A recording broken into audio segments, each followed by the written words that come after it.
Hey everyone! We are working to hit 1,000 subscribers and I need your help to get there. If you enjoy the content and it is your first time here, please hit that subscribe button right now as we proceed.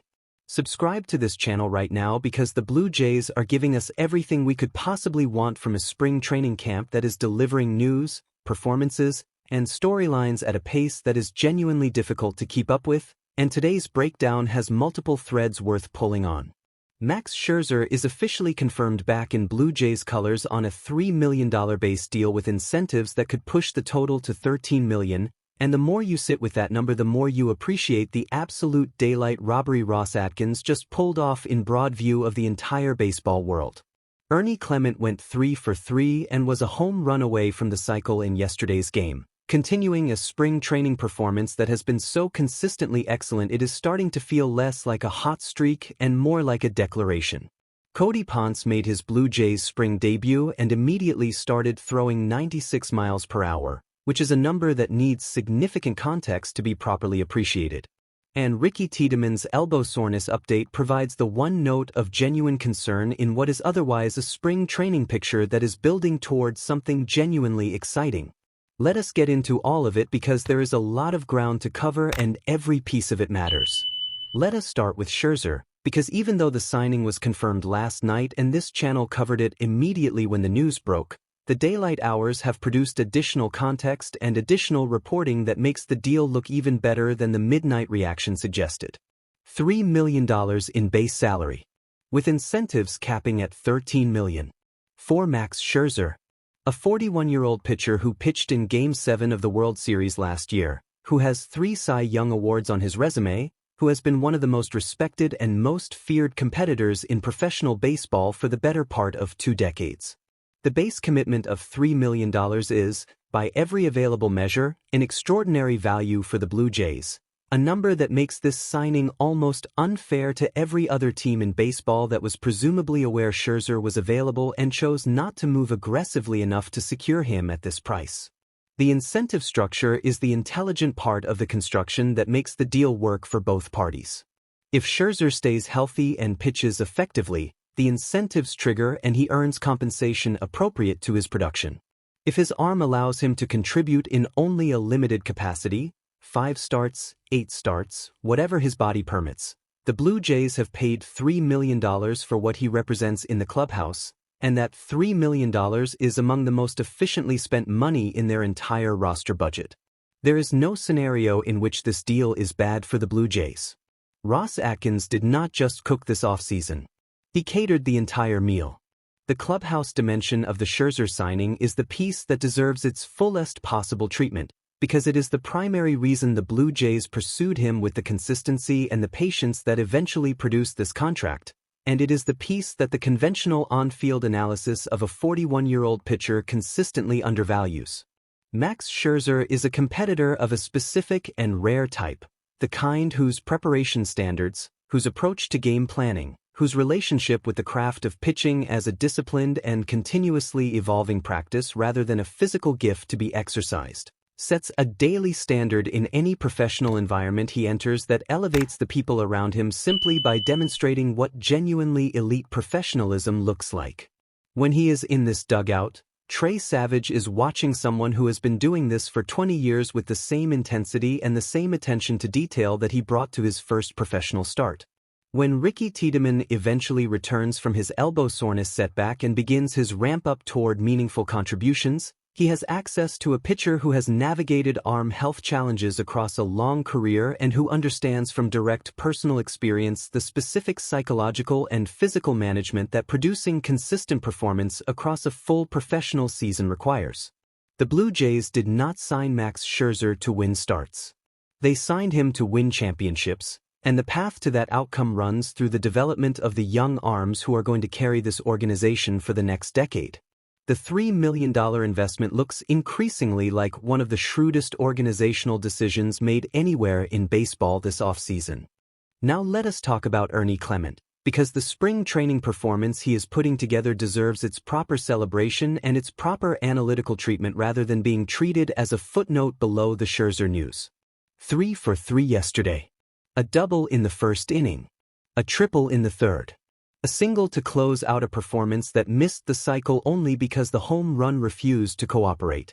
He is hitting so well across the early spring that the batting average numbers have reached the kind of territory that only extreme variance or genuine talent can produce, and the consistency of his approach at the plate, the disciplined at-bats, the tendency to make hard contact to the opposite field, the professional two-strike approach that keeps him in counts that most hitters lose, points toward the second explanation rather than the first.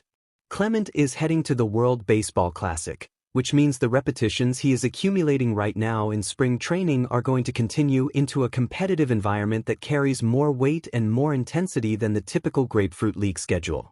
He is arriving at that competition in the best form of his spring, and the Blue Jays fans who get to watch him represent Canada in those games are going to see a player operating with the specific confidence that comes from a spring where everything has been clicking from the very first at-bat.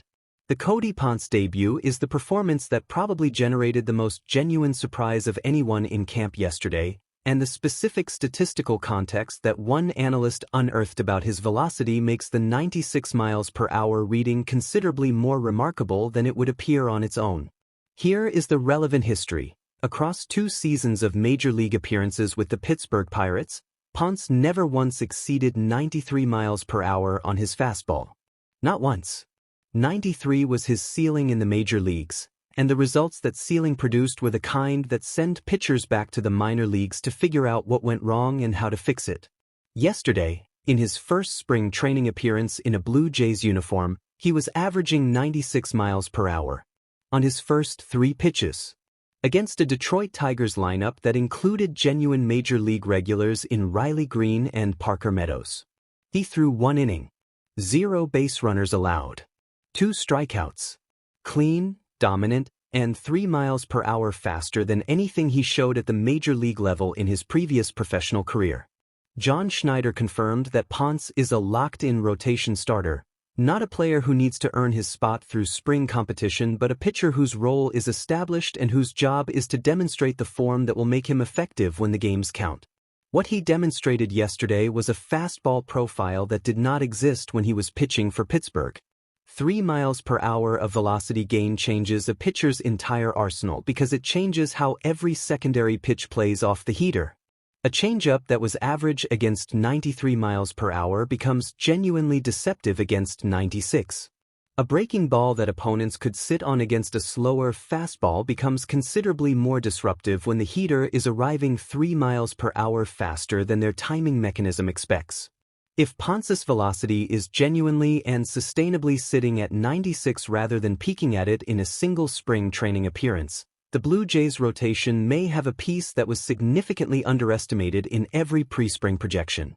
Eloy Jimenez going 2 for 3 provides additional confirmation that the spring training story building around him is not a fluke, and the note about the outfield getting crowded is the organizational puzzle that Jimenez's performance is creating in real time. He is batting .625 through the first meaningful games of spring training. He played left field yesterday. The Blue Jays outfield has real bodies competing for real time, and Jimenez's bat is making it increasingly difficult for the organization to simply assign him to AAA and wait for an opening. Nathan Lukes going 1 for 2 with an RBI single and a run scored adds another professional at-bat to the spring resume of a player who has been doing the right things throughout camp. Kazuma Okamoto was driven in on the Luke single, which means we have a spring training box score in which a player who has been described as potentially the most important offensive acquisition of the offseason was on base to be driven in, which is exactly the role the organization envisions for him at the top of the lineup when the season begins. The Ricky Tiedemann update provides the one moment of genuine concern in what is otherwise a genuinely positive spring picture. The elbow soreness that prompted the MRI and the week of rest is being described with the kind of organizational language that suggests the belief internally is that he simply overextended his exertion level in the early days of camp, that the competitive desire to prove his health and his readiness after a long rehabilitation pushed him slightly past the threshold that a post-Tommy John arm can comfortably absorb in the first weeks of spring activity. That explanation is plausible and consistent with what typically happens when competitive athletes return from major arm surgery and encounter the gap between how their mind wants to perform and what their body has been cleared to attempt. The clean MRI result remains the most important piece of medical information available, and nothing structural means the plan remains intact. But the accumulation of injury interruptions to his developmental timeline is a pattern that the organization monitors with appropriate seriousness, and every update on his elbow carries emotional weight for a fanbase that has been waiting a very long time to see what Ricky Tiedemann looks like when he is healthy, available, and throwing the kind of gas that made him one of the most exciting pitching prospects in baseball before the injuries arrived. The spring training picture that assembles from all of these storylines is one of energy, depth, and genuinely exciting competitive development across every corner of this roster. Max Scherzer is back and the clubhouse intensity level just elevated. Ernie Clement is hitting everything thrown at him. Cody Pon is suddenly throwing 96 miles per hour like he always had it. Eloy Jimenez is making roster decisions complicated in the best possible way. And even the concerning note, Tiedemann's elbow, arrives with a clean MRI that keeps the long-term plan fully intact. This is a Blue Jays camp that is doing exactly what spring training is supposed to do, generating information, building toward the roster that takes the field on opening day, and giving fans who have been waiting since the World Series run ended something genuinely exciting to watch and discuss every single morning. Drop your reaction in the comments right now. Are you as excited about the Scherzer $3 million deal as we are? Or do you have concerns about what he can physically contribute at 41? What does Cody Pon's averaging 96 miles per hour tell you about his potential role in this rotation? And is Ernie Clement's spring performance making you rethink his value on this roster? Get everything into the comments immediately, smash that like button, subscribe to this channel for daily Blue Jays spring training coverage that keeps you ahead of every story, and share this video with every Blue Jays fan you know. Mad Max is back. The rotation is loaded. And spring training has never been this much fun. Let us go Blue Jays.